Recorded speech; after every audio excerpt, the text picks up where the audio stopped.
can see right there. And the judge said that testimony proved the Murray stacks were too unstable to delay the demolition.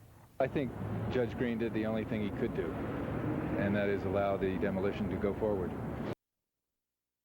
It's too late to stop. I don't think it's safe. We just had all our state people testify in court today that asbestos is not safe. Those Murray residents are concerned that dust from today's demolition may pose health problems from the asbestos and lead, but the EPA contends that they have taken extra precautions to make sure everything is safe. But of course, the history behind the stacks goes back a lot further. In fact, the whole city of Murray got its start because of the smelting industry, which built those stacks. Fox 13's Megan Henderson explains. You tell the whole story of Murray and the stacks. It's a story Marianne Kirk thinks everyone should hear. This is in 1910. How one industry and two smokestacks helped change a community forever. I think people are going to be surprised how much people miss them. Back in the early 1900s, Murray City became home to one of the largest operating smelters in the world. It was here that 1 in every 5 Murray residents reported to work every day. The economic element of the city for the first 40 years was every family was tied into the smelters. A few years later, those families began questioning the safety of their environment. Most smelters across Utah were shut down because of the dangerous pollution they were causing. But this facility managed to stay open. They designed a way to get the pollution high enough that it would dissipate in the air, and they built the tall stack in 1918. The 455-foot stack was made by hand using over 12 million pounds of brick. The smaller stack was heightened as well. It now stands at 295 feet. I think that there was enough attachment to the history that people have wanted it to be there this long. Marianne says she doesn't want to see the stacks go, so she won't. I'll remember what it looked like. I don't want to think of what it looked like when it went down. And so this historian will have to come up with her own ending to the Murray smokestack story. Now we just have to figure out maybe another way to recapture that history, be able to tell the story in the future. Murray Mayor Snar has a personal connection to these stacks as well. His family actually helped build them. Oh, he tells us he was sorry to see them go, but that this demolition will be better for the city in the long run.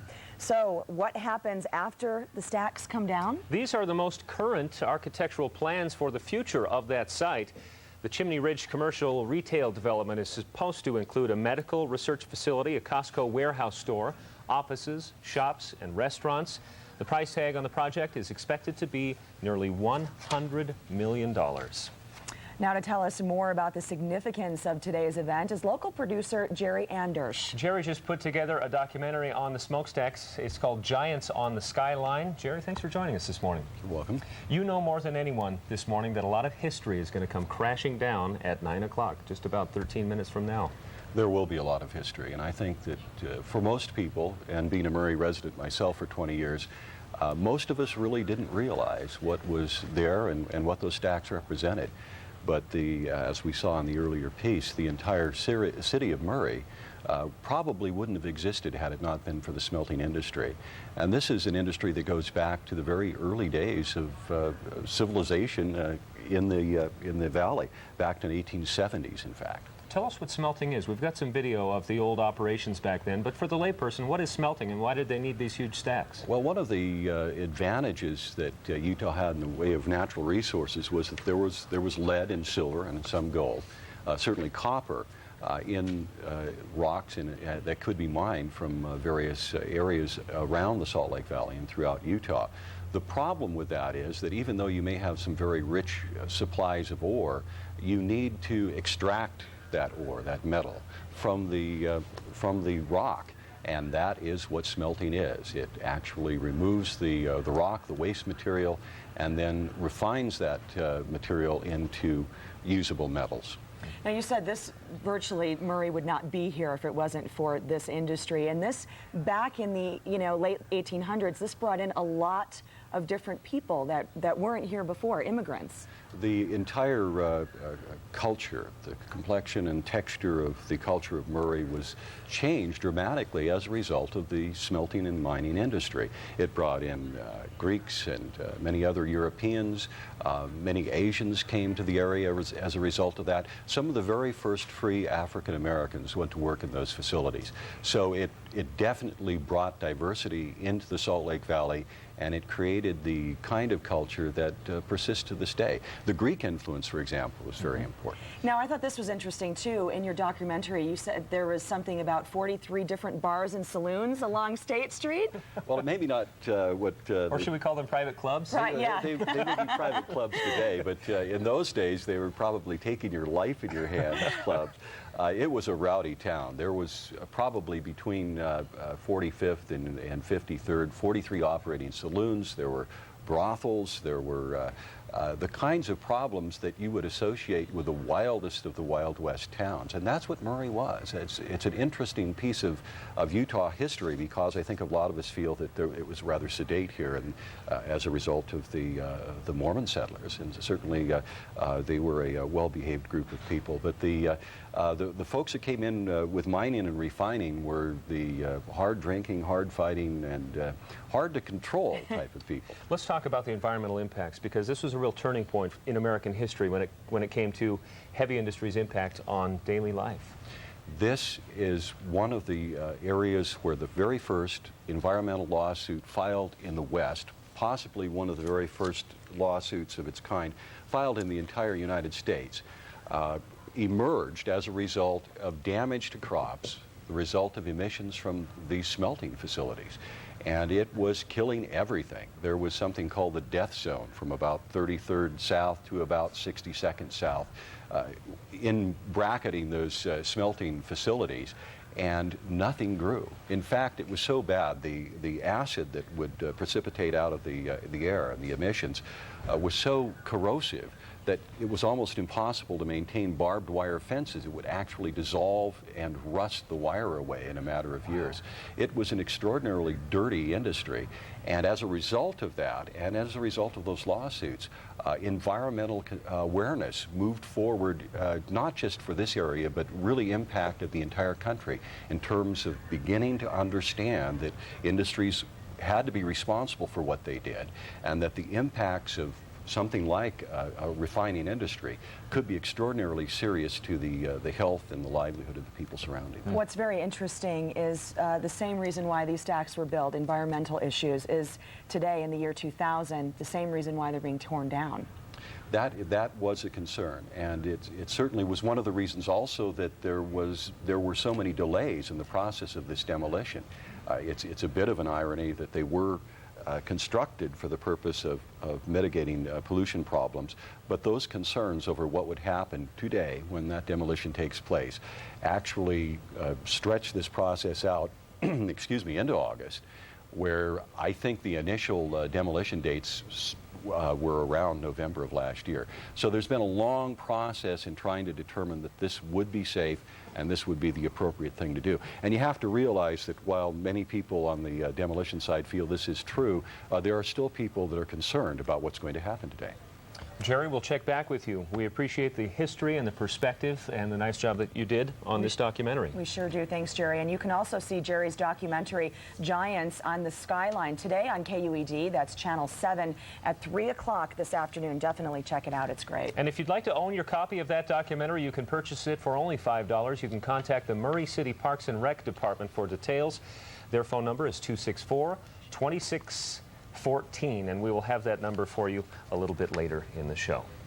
It's now about 8 minutes until demolition time, so stay tuned. You will definitely see it here live on Fox 13. Plus, we've got some video of another similar demolition that we're going to show you coming up next. Don't go away. We'll be right back.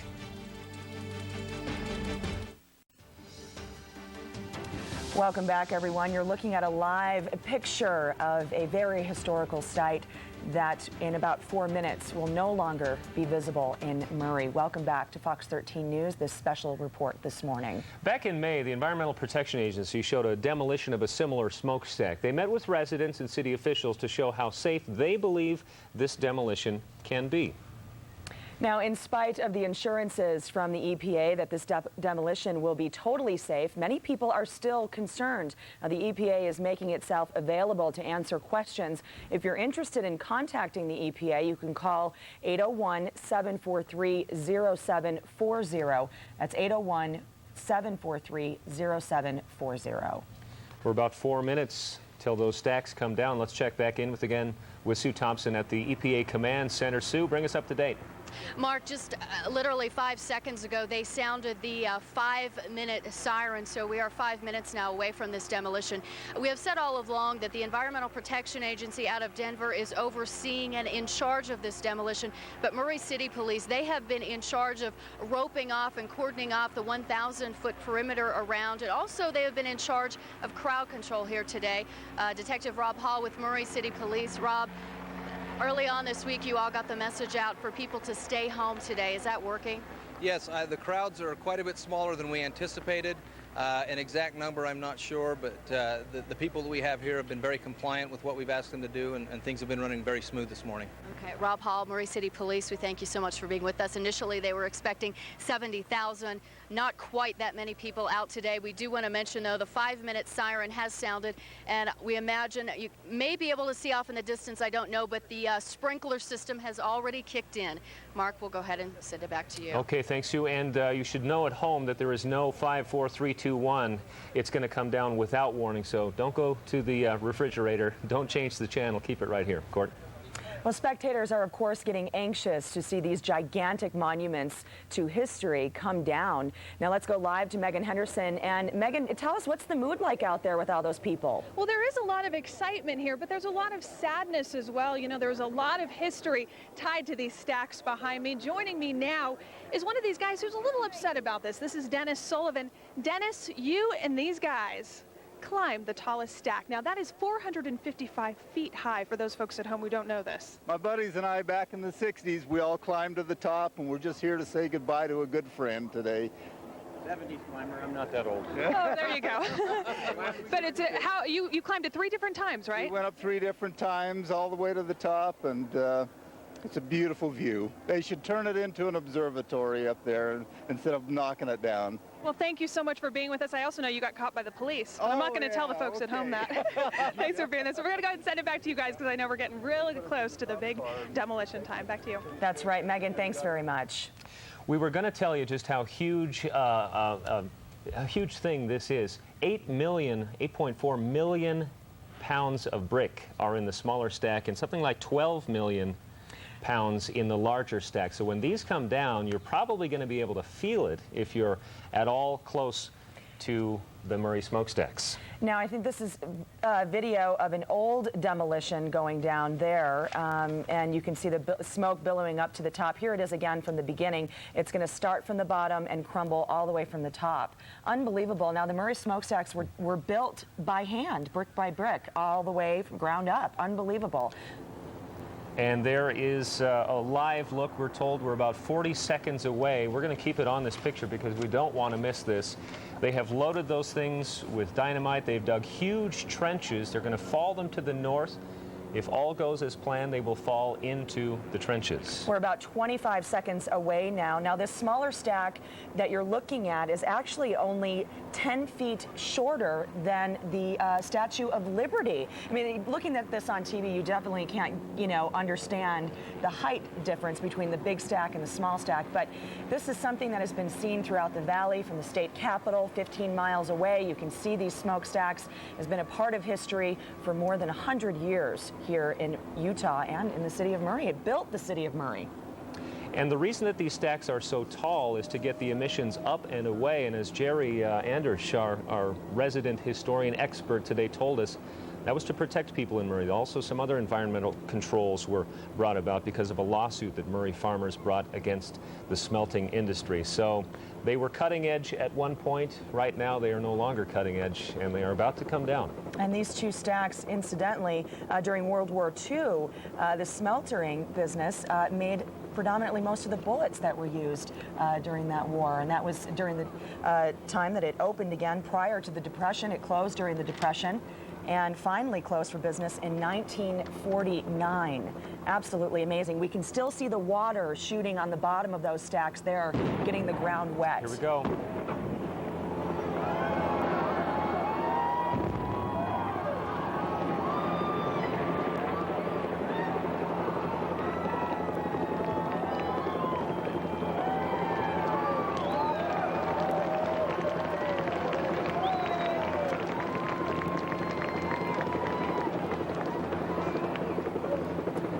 You can see what a sight that was. One of the concerns that residents and environmentalists had, look at all the dust. It's about 200 feet, the largest part of the plume, and it's shooting off to the side as well. That dust, no doubt, has certain levels of asbestos, arsenic, lead, and other toxic materials. Unbelievable. Let's check it out again. Here it is on video. If you walked away, come back into the room. Here it goes. In a matter of seconds. This is definitely a replay you're looking at. Just happened seconds ago. The historical site in Murray has been taken to the ground. Let's bring back in Jerry Anders now. Jerry put together a documentary that you can see a little bit later on the Smokestacks. Jerry, give us your reaction. You just saw, you worked long and hard on this project. What's your reaction? Well, it's difficult not to feel a sense of loss in seeing those stacks go down, especially with the amount of time that we put in investigating and looking into their background and their importance to its community. Obviously, progress has to be made. I think the question will remain, how much of a loss did we see here today? Certainly there will be a historic loss as we see these stacks tumble. There are the kind of structures that will never be built again. There are many industrial chimneys around. Usually they're a concrete that's been poured. This type of construction, built by hand, brick upon brick, the materials hauled in by horse and wagon, 12 million pounds in the large stack, perfectly symmetric, beautiful work. No one does this anymore. These are like stained glass windows. And a lot of people can't see that because it's just a big industrial stack. But you will never see the likes of these again. And that major stack was the last one of its kind in an urban area in the entire United States. So now that it's gone, they're all gone. So a sense of loss, yes. All right, thank you, Jerry. Jerry, thank you very much. We are now going to take you live to Fox 13's Megan Henderson, who is standing by with spectators. And Megan, do we have Megan? There you are. Megan, what are people saying right now after the stacks just went down in a matter of seconds? Just a matter of seconds, Courtney. You know, I'm here with Tootie, and this was very emotional for you to watch this happen. I feel like we've had a death in the family. Both my girls here, too, will never be able to find ourselves home again. Very hard moment. Your family has been here since Friday. Why was it so important for you to be here? Because it's our history. Both the schools graduated from Murray High, and it's when we'd come home from camp, and it's the only way they knew we were on our way home, is the stacks. And it was just a matter of seconds. What did you actually think of what you saw? I couldn't believe it. I couldn't believe it. They're gone. I'm sad. I'm sure everybody is. Very emotional time for a lot of people here. Yep. Tootie, thank you so much for being with us. Courtney, we're going to go ahead and send it back to you. All right, Megan. Obviously, very emotional on that, definitely. Sure is. We have some other angles. If you missed the stacks coming down, we've got some more videotape. This is from one of our traffic cams at the Belt Route in 280 East. You can see they're coming virtually straight down. Straight down. And the woman that Megan just talked to, this was it's a profound thing. If you live in Murray, Jerry just said, that's how you found your way home. If you didn't live in Murray, you knew that you were close to home because you could see the smokestacks as you drove by. So a lot of people are probably going to miss this more than they know. That's right. Definitely can be seen from the state capitol, which was 15 miles away. Unbelievable. Well, we are going to continue our coverage, but first we'll be right back, so stay with us. You are looking at a live picture of the rubble from the Murray stacks that just came towering down just a few minutes ago. You're looking at millions of tons of bricks that built the two stacks. We're told more than 20 million pounds of bricks. Yeah.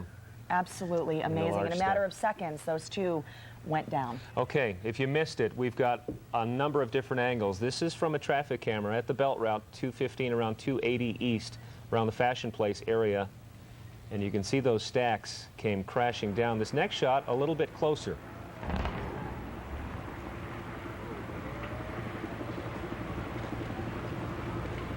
It's an amazing sight as all that history comes crashing down. And our third view is a little bit farther away. You can definitely still see the bottom of that coming down. Absolutely amazing. Very detailed on that shot. These are replays, by the way. Unbelievable. And the final shot looks like it's our traffic camera through Parley's. It's just amazing. This could be seen very far throughout the valley. That's amazing. We're going to go back out to Sue Thompson. She is live with the EPA officials. Sue, any reaction from those folks? They had hoped it would go well. Are they saying it did? Well, Mark, of course, they are not going to have an official report for at least a half an hour, but we can tell you this. Immediately after this demolition this morning, obviously, you saw the dust there at home. These stacks fell northward, and when they did, there was a huge plume of dark brown dust that just seemed to move throughout the street, covering almost some of the buildings. It was it's dissipated quite a bit at this time, but we saw some EPA officials and also some police officers frantically running in that direction to look at the dust and see if everything was okay. We have gotten word that that dust is something that they expected. They are sending air monitoring officials in to take a look and check out that situation. You may be hearing a siren right now. We have just been told from the Environmental Protection Agency that that is the all clear siren. So apparently, hopefully in a matter of minutes, if not in the next half hour, they should be opening the roads here in Murray, the roads that they had closed off today for this demolition. Of course, did want to talk to you about the dust, but air monitoring officials are on their way. They expected this thick plume of dust to the north when this demolition happened, and they are, of course, they will be monitoring the pollution levels in the air throughout the day, and we will, of course, bring you updates when they make them available. Mark, back to you. Sue, our documentary producer here in the studio, Jerry Anders, said that there was some asbestos on the inside of that taller stack. We're hoping that all that dust is not in an area where there are homes. Can you tell, is that all staying in the evacuated area? You know what? They mostly went northward on State Street. We can tell you a little ways off in the distance, maybe a half a mile or so, there is an apartment complex, the Lost Creek Apartments. In fact, we had one of our photographers up there in that location. Haven't got a word from him yet or a report as to whether the dust has reached that area, but yeah, there is not too far down the street an apartment complex and a few homes in that area. You can see just how much haze is in the air. Sue Thompson, thanks a lot. We are now going to go live to Fox 13's Megan Henderson, who is standing by with some spectators this morning. Megan, obviously the crowd's still there. What's the reaction to some of the people out there? Well, you know, Courtney, there's been mixed reactions, some excitement, some gasps as these stacks went down, but a lot of sadness and tears as well. Joining me now is Heidi. You were one of the ones crying. You've grown up here in Murray. What did these stacks mean to you? They meant a lot to me. They used to be a landmark when we'd come home from camping or just when we were up somewhere where we didn't know when we were little. We could see the smokestacks, knew we were almost home. And just walking out of Murray High every day coming home from school, we used to walk home and just see them. How important was it for you to be here? You guys got here on Friday night. We did. We weren't going to miss it for the world at all. And there was only 4 of us out here. We were part of the crazy Murrayites, but we stuck it out. And as people, as time went on, people got here and we had a good view, front row. So it happened so quickly. Is that what you were expecting? I wasn't expecting them to fall the way they did, but anyway, it was heartbreaking. So cried a whole lot. Heidi, thank you very much for being with us. Again, Courtney, the crowd is just starting to make their way out of here. The roads are actually looking pretty clear right now, but a lot of emotion, as we said, some excitement, but a lot of tears as well as kind of the end of an era happens here. We're going to go ahead and send it back to you. All right, Megan, thank you very much. We'll look forward to your full report tonight at 9. Okay, if you missed it, gather the kids and gather everybody around the television. We have a look at those smokestacks coming down. Happened about 11 minutes ago. This is a shot from the south side of the belt route. And It took about 10 seconds. Here's another shot a little closer to those stacks on 53rd South. It's amazing. Unbelievable. Watch the bottom. Take a look at the bottom of the stacks. Basically coming down piece by piece. Absolutely amazing. 8 million pounds of bricks on the little one, 12 million pounds of brick. This is a view from our traffic camera again through Parley's Canyon. Definitely a sight well seen today throughout the Salt Lake Valley. Unbelievable. You can see Jerry Andersch's documentary. It's called Giants on the Skyline. That's on KUED. That's Channel 7. It's going to happen at 3 o'clock this afternoon. You're going to want to watch Fox 13 News tonight at 9 o'clock. So a great idea. Watch the documentary. Watch the news tonight right here, and you can get a great perspective on just what has happened today. And if you want your own copy of that documentary, you can purchase it for $5 and contact Murray City Parks and Recreation Department for details. And that number is 264-2614. And as the smokestacks come tumbling down once again, Murray City, and in fact all of Salt Lake Valley, has said goodbye to a big part of history today. That's right. The large stack, 92 years old. The smaller stack, 98 years old. Unbelievable. And a lot of emotion in Murray today, and we are going to be tracking for you the environmental impacts of what has happened today. A lot of that dust is a big concern to environmental groups, so we'll keep an eye on that for you, and we will have full coverage for you tonight on the news at 9 o'clock. Well, you can't see this too many times. It's amazing. It is. It's a part of history that built the town of Murray. Absolutely amazing. In just a matter of seconds was taken down. And here's our last shot for the morning. Unbelievable, taken from our camera at Parley's Canyon. A shot of the valley. How dramatic is that? A valley that will never look quite the same. Thanks for joining us. Tune in to complete team coverage of today's demolition tonight on Fox 13 News at 9. Fox News Sunday is next. Hope you have a great Sunday. This is a Fox 13 News special report.